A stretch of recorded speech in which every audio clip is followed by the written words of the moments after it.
You are losing money right now. Not tomorrow. Today. And the number is not small. The average person bleeds over $400 every single month by doing absolutely nothing different.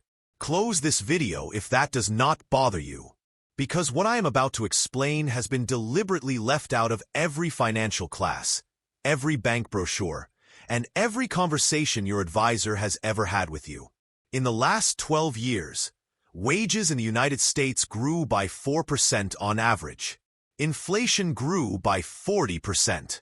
That gap is not an accident. That gap is where your second income was supposed to live. Most people respond to that statistic by working harder at their job. That is the wrong answer.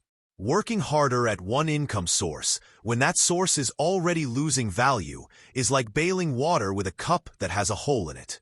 But here is what nobody tells you. The people who escaped that trap did not do it with a raise. They did not do it with overtime. They did it by building something that runs without them, quietly, consistently, while they slept. Millionaires in America hold an average of 7 income streams. 7. Not because they are greedy, because they understood something most people are never taught. One stream dries up. 7 do not all dry up at once. This is not a theory. The Federal Reserve's own data shows that households with more than 2 income sources weathered the 2008 crash, the 2020 collapse, and every recession in between with significantly less financial damage than single-income households. The rich are not smarter than you. They are not working harder than you. They simply stopped believing that one employer, one salary, and one source of money was ever going to be enough to protect them. You have not made that decision yet. But here is what nobody tells you.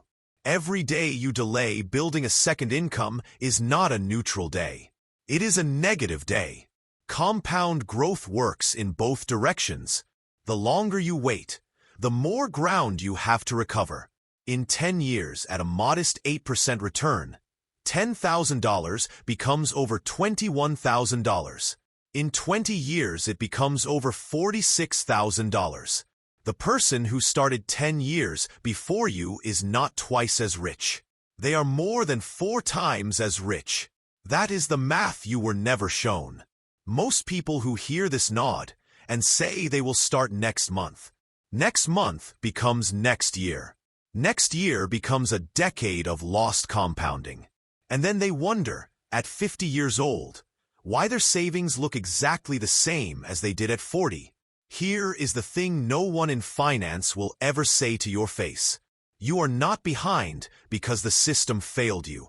You are behind because you trusted a system that was never designed to make you financially free. It was designed to make you financially dependent. There is a difference. Think about what every institution in your life taught you to do with money. Spend it on things that lose value. Put the rest in a savings account that pays you less than inflation. And keep showing up to work so you can repeat the cycle. That is not a financial plan. That is a subscription service to being broke. But here is what nobody tells you.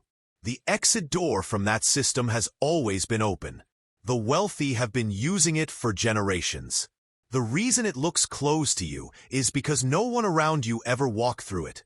So you never saw what was on the other side. A second income does not require genius. It does not require perfect timing or a lucky break.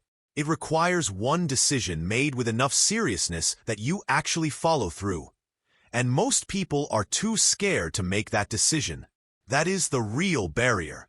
Not knowledge. Fear. Banks profit when you do not build wealth independently. Your savings account pays you 0.5% interest, while the bank lends your money out at 7, 10, sometimes 15%. They borrow your money cheaply and sell it expensively. You are the product. You are not the customer. Financial advisors are paid to keep your money moving through systems they have access to, not to show you alternatives that cut them out of the equation. The advice you receive is shaped by the commissions attached to it. This is not conspiracy. This is how the business model works. But here is what nobody tells you. The strategies that have built the most consistent private wealth over the last 50 years are not complicated. They are boring, repetitive, unglamorous, and they work precisely because most people are too distracted by noise to follow through with them. Real estate investment trusts, index funds with dividend reinvestment, digital assets that generate licensing revenue. None of these require you to quit your job. None of them require a large starting amount. They require consistency and patience, two things that are free and available to everyone. The most important part of this video is coming. Stay with me, because what follows is the piece that almost no one talks about. The reason most people hear all of this, understand it completely, and still do nothing. And it has nothing to do with money. You have been watching other people build second incomes for years. You have seen the accounts, read the articles, listened to the stories. And you told yourself you would start when you had more time, more savings, a better situation. But the situation never got better. It just got louder. The reason is not laziness. The reason is identity. Somewhere in your mind, wealth and financial independence belong to a type of person. And that person is not you. Not yet. Maybe not ever.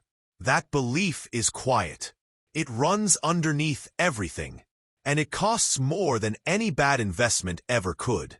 Studies in behavioral economics show that people consistently underestimate their own ability to generate income outside of employment, and consistently overestimate the difficulty. The gap between what people believe they can do and what they are actually capable of is not small. It is enormous. But here is what nobody tells you. That belief was installed. It was not born in you. Every environment that told you to be grateful for your salary, to not get too ambitious, to be realistic, that was not wisdom. That was a ceiling built by people who needed you to stay exactly where you were. The people quietly building second incomes right now are not exceptional. They are ordinary people who stopped asking for permission and started treating their financial future as their own responsibility. Not their employers, not the government's, not luck's. Now comes the part that is uncomfortable. Because if everything I have said is accurate, and the data supports all of it, then the question is no longer why you have not built a second income. The question is why you are still choosing not to. You have access to the same information as every person who is building wealth right now. You have the same 24 hours. In many cases, you have more experience, more skill, and more to offer than you have ever been paid for. The problem is not resources. The problem is a decision that has not been made. Every month you spend 100% of your income on expenses and save nothing for income-generating assets is a vote. You are voting to remain financially dependent. You are voting to need your employer more next year than you need them today. That vote has consequences. But here is what nobody tells you. Guilt is not the point. Looking backward is not the point. The point is that the next decision you make, not in some future version of your life, but the next actual decision, either moves you toward financial independence or further from it. There is no neutral ground. The average person spends $147 per month on subscriptions they barely use. Not because they cannot afford to redirect that money, because they never stop to decide differently. Decision fatigue is real, but it is also curable. One intentional choice changes the math permanently. If you redirected $200 a month into a dividend reinvesting index fund starting today, in 20 years at historical average returns, you would be looking at over $118,000. Not from a windfall, not from luck, from a decision you make before the end of this week. The silent money mindset is not about motivation. It is not about waking up early or pushing through discomfort. It is colder than that. It is the simple recognition that your money either works for you while you sleep, or it does not work at all while others sleep. People who build second income stop thinking about money as something they earn. They start thinking about money as something they deploy. Every dollar either sits idle or it generates more dollars. That shift in thinking is not complicated, but it changes every financial decision you make from that point forward. You do not need to become an expert. You do not need to understand every market. You need to understand one vehicle well enough to start, and then let time and compounding do what they have always done for everyone patient enough to let them work. But here is what nobody tells you. The barrier is not the first $1,000.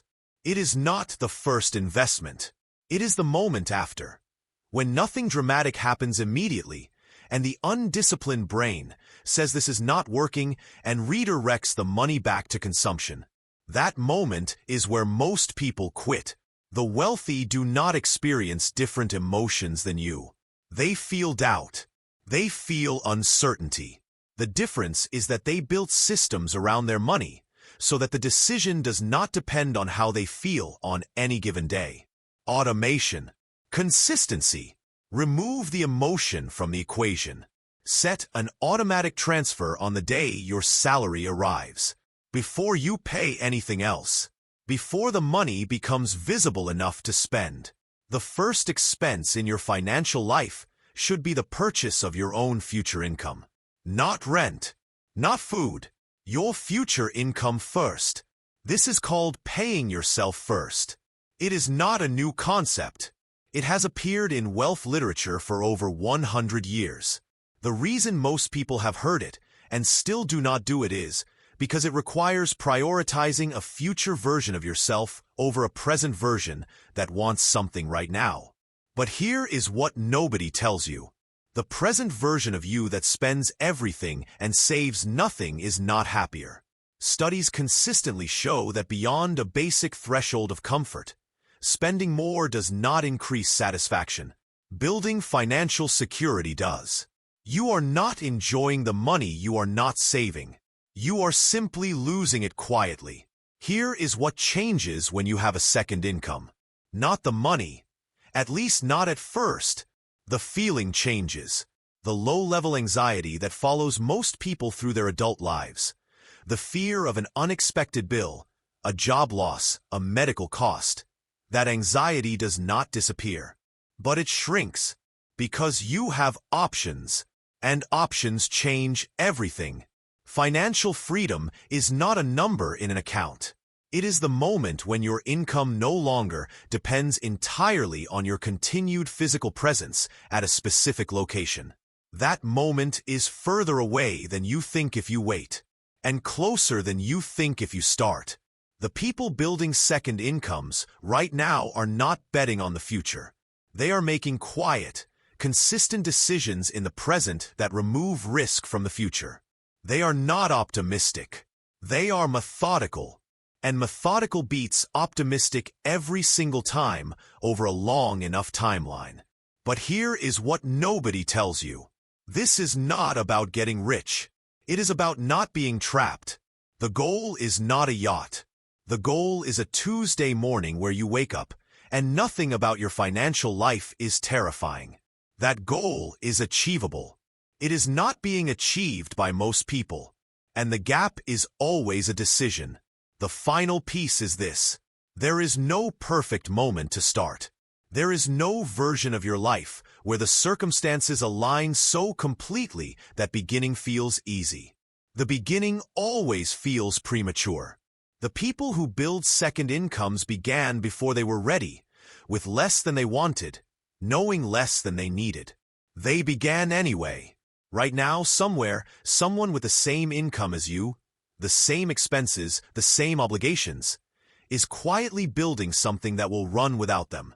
Not because they got lucky, because they made a decision you have not made yet.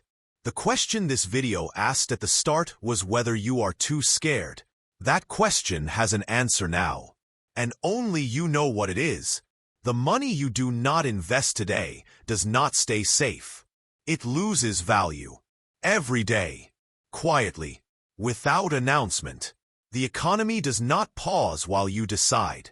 Inflation does not pause. Compounding does not pause. Everything you just heard is available to anyone willing to act on it. The information is not scarce. The discipline is. That is the only thing separating the person watching this from the person who built the second income they never stopped to start. You already know what to do. You have known for longer than you are willing to admit. The question was never about knowledge. It was never about resources. It was always about the decision. Make it, or do not. The market opens again tomorrow either way.